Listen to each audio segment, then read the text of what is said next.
하나님의 말씀을 전하겠습니다. 말씀 가운데 내 영혼의 진정한 회복을 경험하시는 복된 시간 되시길 주님의 이름으로 축복합니다. 주님이 우리 인생을 부르시는 이름이 여럿이 있다고 합니다.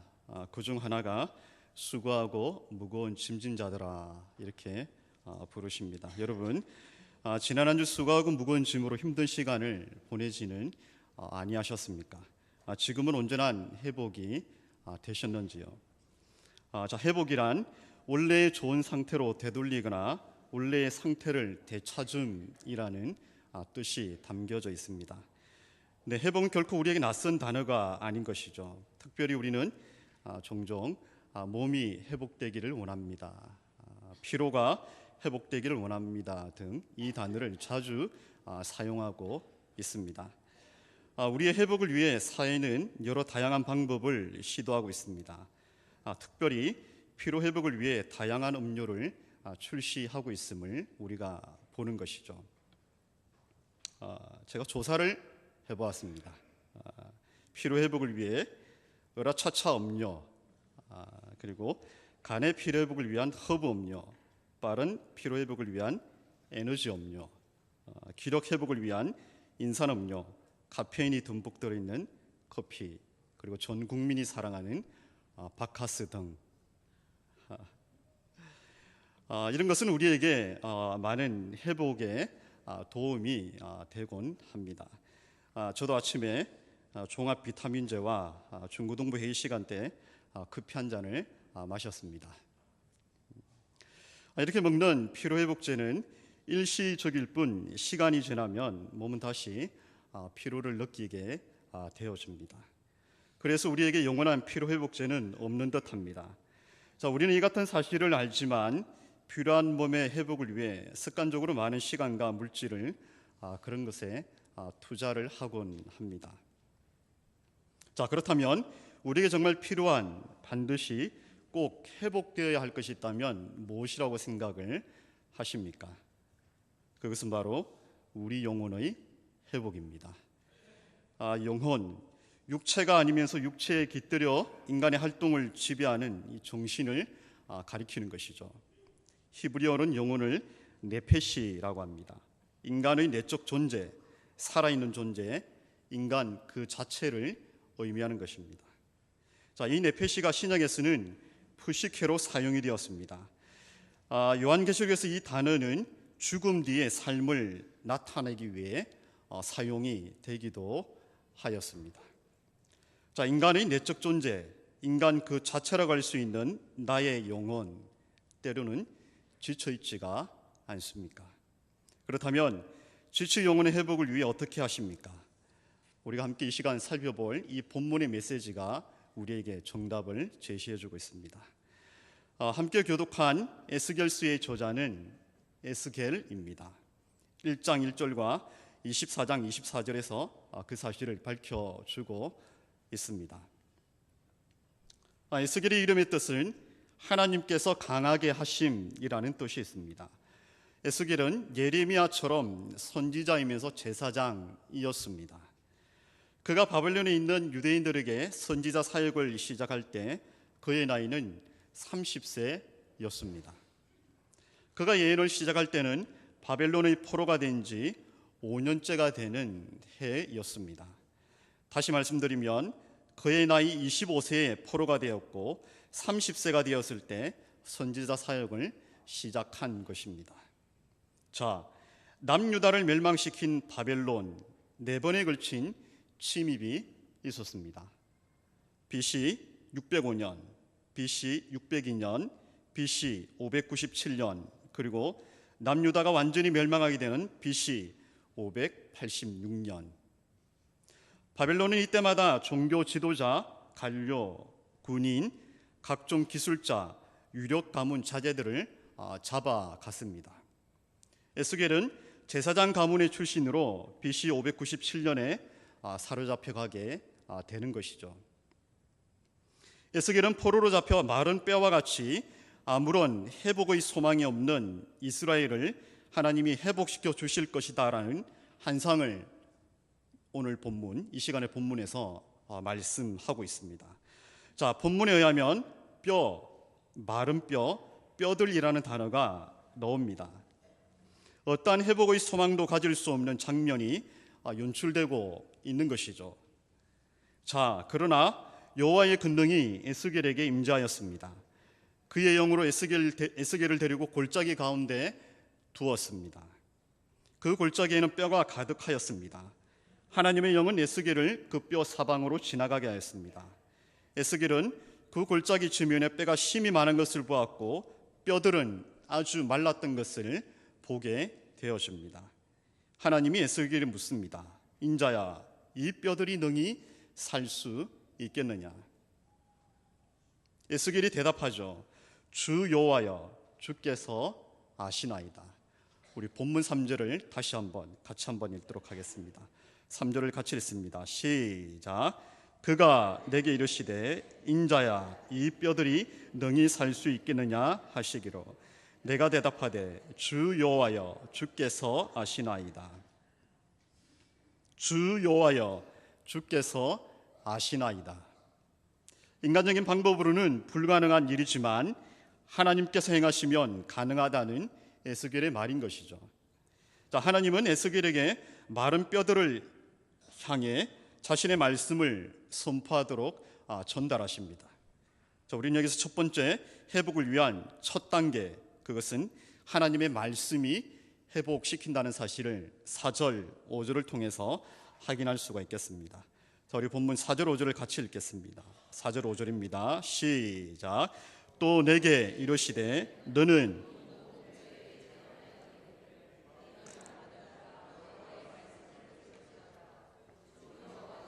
이 뼈들에게 이같이 말씀하시기를 내가 생기를 너희에게 들어가게 하리니 너희가 살아나리라.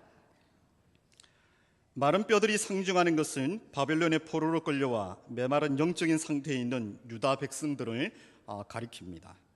자, 이 같은 마른 뼈들을 회복시키는 하나님의 방법, 4절에 너희 마른 뼈들아 여호와의 말씀을 들을지어다. 그리고 5절에 이 뼈들에게 이같이 말씀하시기를. 그렇습니다. 마른 뼈들이 살아난 방법은 바로 하나님의 말씀이었습니다. 우리는 지난 시간 금식성회를 가졌습니다. 저는 금식성회 기간 동안 8끼 금식에 8번의 찬양인도, 8번의 기도의 인도, 그리고 2번의 설교를 하였습니다. 금식 기간 동안 저는 꿈속에서도 먹는 꿈을 꾸었습니다. 그리고 금식이 끝나면 무엇을 먹을까라는 리스트를 작성하기도 하였습니다. 자, 그런데 목요일 오전 10시 집회 찬양 인도를 하는데 저는 큰 은혜를 받았습니다. 제가 찬양 인도를 잘해서 은혜를 받은 것은 결코 아니었습니다. 음악은 저에게 악이었습니다.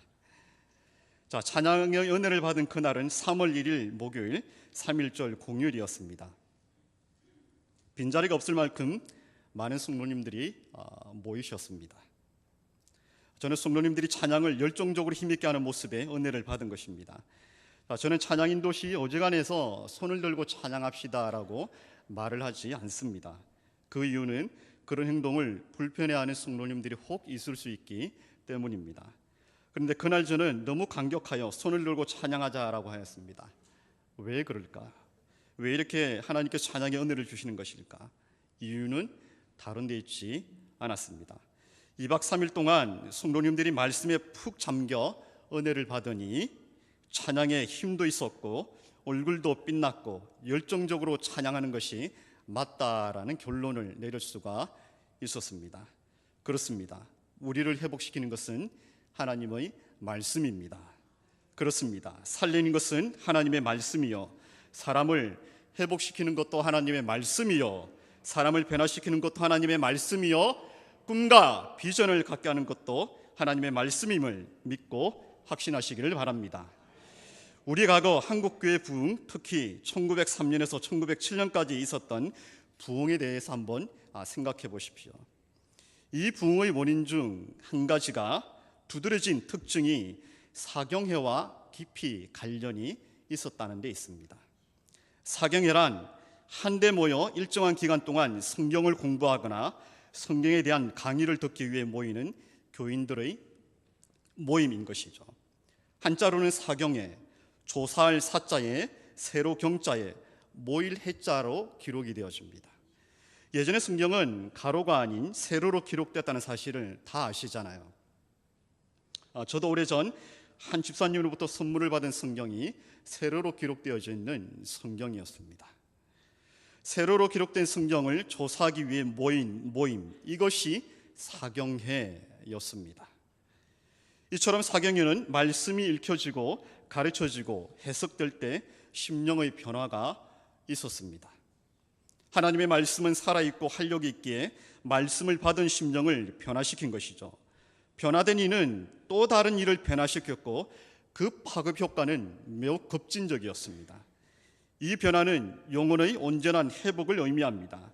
그리고 문자 그들의 부흥이 일어난 것입니다.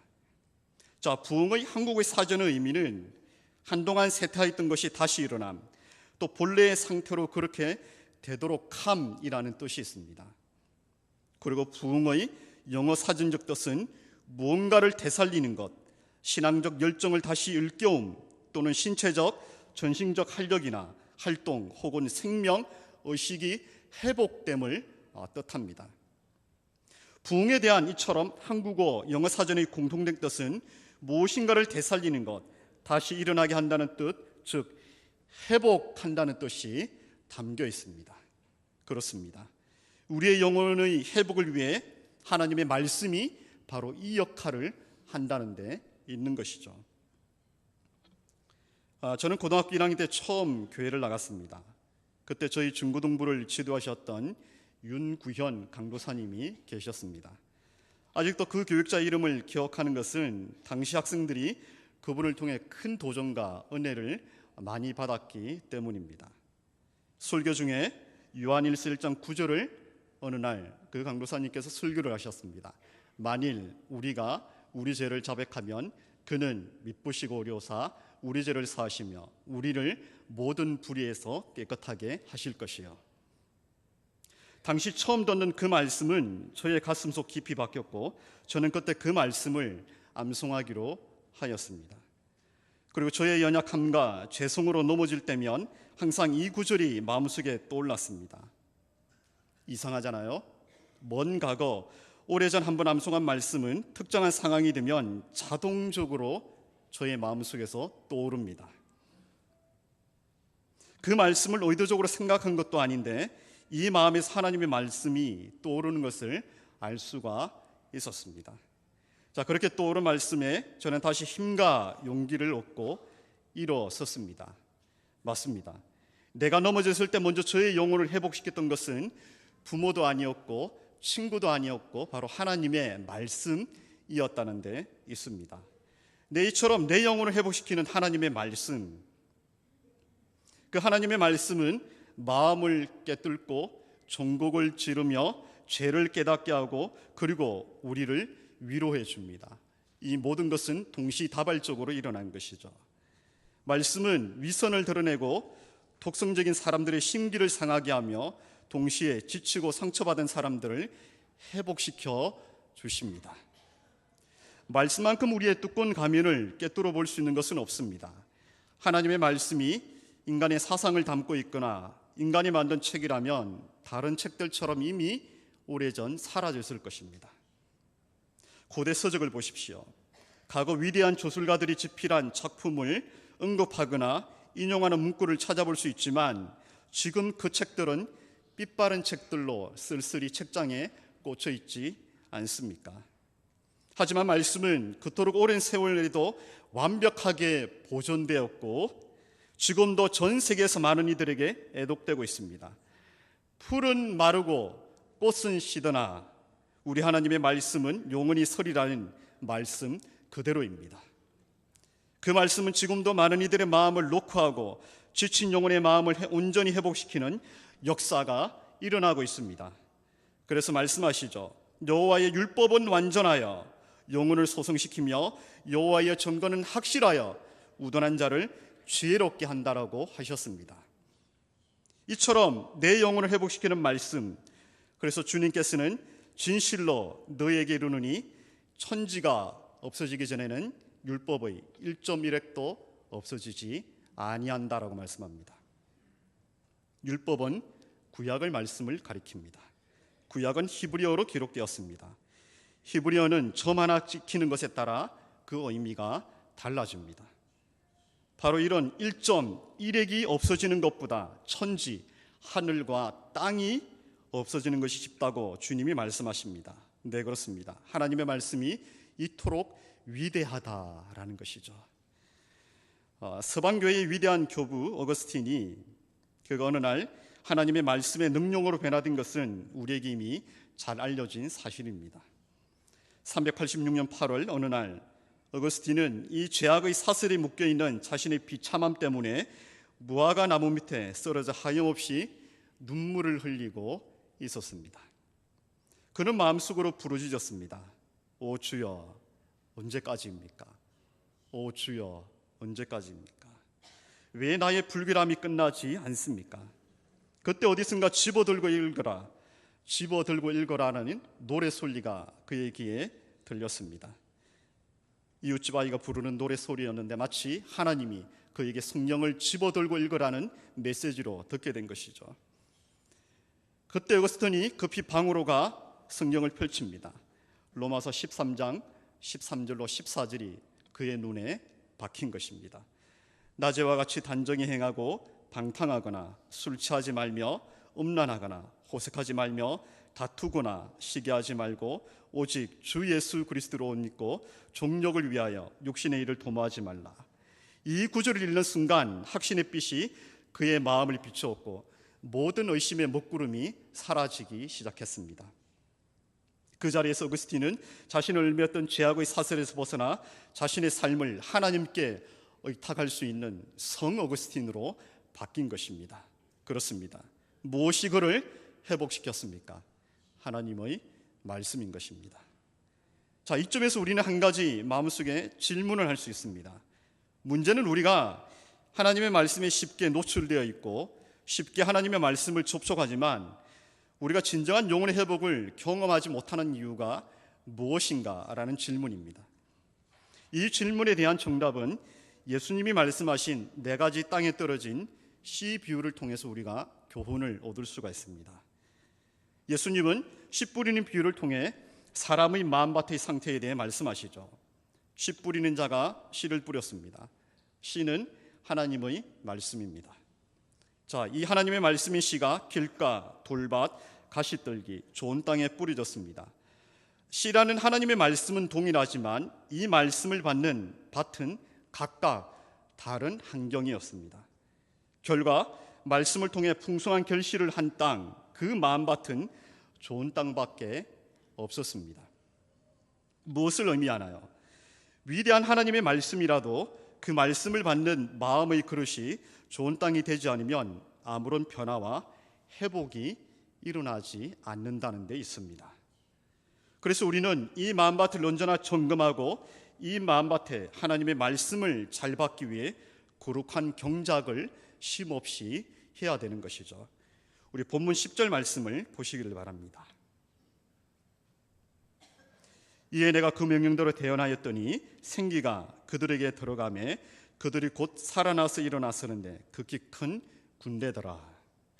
하나님의 말씀을 들은 마른 뼈들이 살아나 일어나서는데 극히 큰 군대가 되었습니다. 네, 마른 뼈들이 하나님의 말씀을 거부한다든지 말씀을 받지 않았다든지 하지 않은 것이죠. 네, 마른 뼈들이 당연히 말씀을 거부할 수 없는 것이지요. 마른 뼈들은 하나님의 말씀을 그대로 흡수하였다는 데 있습니다. 바로 이것입니다. 우리도 하나님의 말씀을 가감하지 말고 그대로 받아들이면 회복의 역사가 반드시 일어날 것입니다. 반드시 그렇게 되는 역사가 있음을 믿고 확신하시기를 바랍니다. 자, 두 번째는 내 영혼의 회복을 위한 두 번째 단계는 여호와를 힘써 아는 데 있습니다. 6절 하반절을 보시겠습니다. 또 내가 여호와인 줄 너희가 알리라 하셨다라. 그리고 13절 하반절을 보시기를 바랍니다. 너희는 내가 여호와인 줄을 알리라. 이스라엘아 이스라엘아 내가 여호와인 줄을 알라. 내가 여호와인 줄을 알라. 이것은 이스라엘 백성들이 말씀을 통한 영적 회복을 경험하였다면 그 다음은 하나님을 더욱 힘써 알아야 한다는 의미를 가집니다. 네, 우리가 하나님의 말씀을 통해 회복을 경험하였다면 그 다음은 여호와를 힘써 아는 것을 통해 더 깊은 회복을 경험할 수 있다는 것이죠. 파스칼은 말합니다. 모든 사람의 마음속에는 하나님에 의해서만 채워줄 수 있는 공허함이 있다라고 이야기합니다. 하나님을 알아야만 이 마음의 공허함을 채울 수 있다는 것이죠. 자, 여러분, 그런데 6절 하반절, 13절 하반절이 좀 이상한 느낌이 들지 않습니까? 이스라엘은 하나님의 선민입니다. 이스라엘은 다른 민족이 경험하지 못했던 하나님과의 친밀하고 밀접한 수만 가지의 일들을 그들은 경험하였습니다. 우리는 출애굽기 글만 펼쳐도 이스라엘이 어떠한 일을 경험했는지 한눈에 확인하게 되는 것입니다. 하나님을 인해 독특한 기적과 하나님의 권능을 그들은 두 눈으로 목격하였습니다. 자, 그러니 누구보다도 하나님에 대해서 잘 알았고 알아야만 하는 이스라엘이었다는 데 있습니다. 자, 심지어 하나님은 출애굽기 19장 4절에서 이렇게 말씀합니다. 내가 애굽 사람들에게 어떻게 행하였음가? 내가 어떻게 독수리 날개로 너희를 업어 내게로 인도하였음을 너희가 보았다라고 말씀합니다. 부모가 자기 자녀를 업는 것과 같이 하나님이 이스라엘을 업어서 인도하셨다라고 말씀하는 것이죠. 이 정도면 이스라엘은 하나님을 그 누구보다 잘 아는 것이 맞습니다.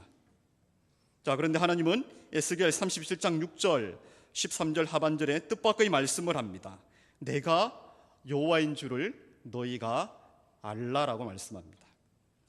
이것은 이스라엘이 하나님에 대해서 잘 모르고 있다는 말씀입니다. 출애굽 시대와 에스겔 시대의 이스라엘이 달라서 하나님을 잘 모르는 것 아닙니까? 혹시 이렇게 질문하신다면 정확한 질문입니다. 네, 출애굽 시대와 에스겔 시대는 다릅니다. 그렇다면 무엇이 다릅니까? 하나님이 다릅니까? 아닙니다. 이스라엘이 달라진 것입니다. 즉, 그들은 우상을 숭배하였고 하나님을 향한 등돌림으로 인해 하나님을 아는 것에 관심이 없었던 것이죠. 그래서 이 시간 본문에서는 반복적으로 내가 여호와인 줄을 너희가 알라라고 말씀하고 계십니다. 자, 그렇다면 여러분 적용해 보겠습니다. 우리는 이제 하나님을 어떻게 알고 있습니까? 이것은 굉장히 중요한 질문입니다. 저는 지금 하나님이 나의 아버지 되심에 대해 여러분에게 말씀해 드리겠습니다. 그 이유를 설명해 보겠습니다. 조금만 더 집중하시면 충분히 이렇게 이해할 수 있습니다. 자, 이 시간 본문에 의하면 하나님께서 에스겔을 부르시는 독특한 표현이 반복적으로 기록되어져 있습니다. 3절을 보실까요? 그가 내게 이르시되 인자야. 9절에 의하면 또 내게 이르시되 인자야. 11절에 의하면 또 내게 이르시되 무엇이라고 기록이 되어 있습니까? 인자야. 인자는 son of man입니다. 사람의 아들이라는 뜻입니다. 사람의 아들. 자, 그런데 히브리어로 사람을 아담으로 표기를 합니다. 아담으로 표기를 합니다. 하나님이 에스겔을 부르실 때 사용하신 말씀 인자, 다시 풀어서 말씀해 드리면 이렇습니다. 아담의 아들아, 아담의 아들아, 그래 부르십니다. 아담, 어디서 많이 들어보신 이름이 아니신가요? 창세기 1장 26절에 하나님이 이르시되 우리의 형상을 따라 우리의 모양대로 우리가 사람을 만들고, 다시 말씀드리면 하나님이 이르시되 우리의 형상을 따라 우리의 모양대로 우리가 아담을 만들고입니다. 네, 아담, 사람을 만드신 이는 창조주 하나님이십니다. 하나님께서 에스겔을 향해 인자, 아담의 아들이라고 부르신 이유는 너를 창조하신 창조주 아버지가 누구인지를 알라, 그거입니다. 우린 여기서 굉장히 신선한 충격을 받습니다. 그것은 바로 하나님이 나의 아버지가 되신다는 사실입니다. 이 사실을 아는 것에서부터 우리는 진정한 회복을 경험할 수가 있는 것이죠. 하나님은 저 멀리 우주에 계신 분이 아니고, 하나님은 저 높은 산에 계신 분이 아니시고, 하나님은 저 깊은 바다에 계신 분이 아니십니다. 하나님은 지금 나와 함께 하시는 아버지이십니다. 주님은 주기도문에서 하늘에 계신 우리 아버지여, 그 기도를 가르쳐 주셨습니다. 사도 바울은 하나님을 아빠, 아버지라 부를 것을 명하셨습니다. 네, 스펄전 목사님은 이 하나님 아버지라는 말에 담긴 의미에 대해서 굉장히 의미심장하게 해석합니다. 하나님의 백성은 이중으로 하나님의 자녀가 되는 셈입니다. 우선 하나님이 창조하셨기 때문에 하나님의 자녀가 되었습니다. 또한 그리스도 안에서 양자로 입양되어 다시 하나님의 자녀가 되었습니다. 이렇게 해서 하나님을 하늘에 계신 우리 아버지라고 부를 수 있는 특권을 우리 모두 받게 되었습니다. 아버지, 이 말 속에는 사랑의 베일 속에 아름답게 감추어진 왕의 속성이 들어있습니다.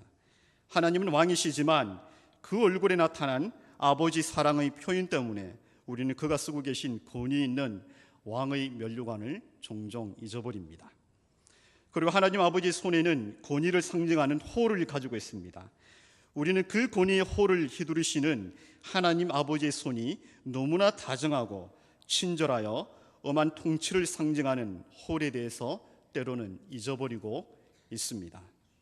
아버지, 이 말 속에는 또한 깊은 아버지의 사랑이 담겨 있습니다. 자녀들을 향한 하나님 아버지의 사랑은 얼마나 깊고 넓은지요. 자녀이기 때문에 축복해주고 강력히 보호해 줍니다. 이 땅의 아버지들도 자기 자녀들을 쉬지 않고 사랑하며 보살피고 지켜주는데 하물며 우리 하나님 아버지야말로 얼마나 더 깊은 사랑으로 지켜주시겠습니까? 아버지, 하나님을 이렇게 부르는 사람은 사실 천사나 천사장들이 내는 음악 소리보다 더 아름다운 소리를 내는 것입니다. 제가 하나 둘 셋 하면 아버지라고 한번 불러보실까요? 하나 둘 셋, 아버지. 아버지, 이 말 깊숙한 곳에는 천국이 들어있습니다. 그곳에는 우리가 요구할 수 있는 모든 것이 있습니다. 이 말 한마디로 우리에게 필요한 모든 것을 다 구할 수 있습니다. 우리가 원하는 모든 소원을 다 바랄 수 있습니다. 우리가 하나님을 아버지라 부를 수 있을 때 우리는 영원까지 모든 것을 다 갖는 것입니다. 링컨이 대통령으로 당선되었을 때 어떤 미국 귀족들은 구두 수성공의 아들이 대통령이 되었기 때문에 달갑지 않게 생각을 했습니다. 링컨이 상원에서 대통령 취임 연설을 하는 날, 한 나이 많은 귀족이 이렇게 말합니다.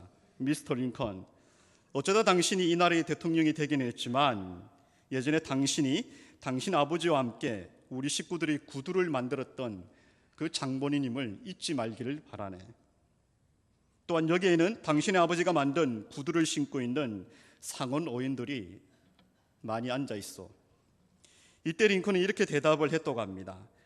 내가 상원에서 첫 연설을 하기 직전에 나에게 아버지를 생각할 수 있게 해주셔서 무척 감사합니다. 나의 아버지는 매우 멋진 창조적인 예술가이셨습니다. 아버지보다 더 아름다운 구두를 만들 줄 아는 사람은 이 세상에 없습니다. 내가 앞으로 어떤 정치를 하던 내 아버지가 위대한 예술가였듯이 그런 위대한 대통령이 되지 못하리라는 것을 저는 잘 알고 있습니다. 나는 결코 나의 아버지를 능가할 수 없습니다. 하지만 지체 높은 여러분에게 한 가지 말씀을 드리고 싶습니다.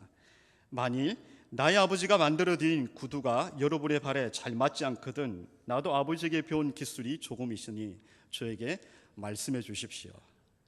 나는 훌륭한 제화공은 아니지만 최소한 여러분의 구두는 수선해 드릴 수가 있습니다. 링컨은 많은 사람들의 시선과 달리 자신의 아버지가 정확하게 어떤 사람이었는지를 기억하고 있었습니다. 링컨은 그의 아버지를 가난한 구두 수선공이 아닌 위대한 예술가로 기억하고 있었던 것이죠. 그렇습니다. 우리가 하나님을 어떻게 알고 있는지, 하나님은 나에게 어떤 분이신지, 하나님이 나의 아버지 되심을 아는 것에서부터 내 영혼의 진정한 회복을 경험할 줄 믿습니다. 혹자는 우리에게 네 종류의 아버지가 있다고 이야기합니다. 하늘에 계신 아버지, 나를 낳으신 육신의 아버지, 내가 낳은 내 자녀에 대한 아버지, 미래의 내 아들이 될 아버지. 우리는 나를 낳으신 육신의 아버지가 모든 것을 다 해결할 수 있는 슈퍼맨과 같은 존재가 아니라는 것을 잘 알고 있습니다. 그리고 자녀를 낳은 현재의 아버지로서 최고의 것을 자녀에게 주고 싶지만 그렇지 못할 때가 있습니다. 마지막으로 미래의 내 아들이 모든 것을 할 수 있는 능력 있는 아버지로 자라기를 원하지만 쉽지만이 않다는 것을 간접적으로 보곤합니다. 그러나 하늘에 계신 우리 아버지는 다릅니다. 모든 것이 가능한 그 아버지는 자기 자녀의 영혼의 회복을 위해 지금도 일하시며 도와주십니다. 바로 그 하나님이 내 아버지이십니다. 자, 말씀을 맺습니다. 저는 이 시간 내 영혼의 회복이라는 제목으로 두 가지 원리를 말씀을 드렸습니다. 첫 번째, 하나님의 말씀이 회복시킵니다. 두 번째, 여호와를 힘써하는 것이 회복입니다. 특히 하나님을 아버지로 아는 것이 중요하다라고 말씀을 드렸습니다. 주님은 오늘도 나를 이렇게 부르십니다. 수고하고 무거운 짐진 자들아. 수고하고 무거운 짐 때문에 영혼의 회복을 원하시는 여러분, 말씀이 여호와를 힘써 아는 것이 진정한 영혼의 회복임을 믿고 승리하시길 주님의 이름으로 축복합니다. 우리 시간 기도 잠시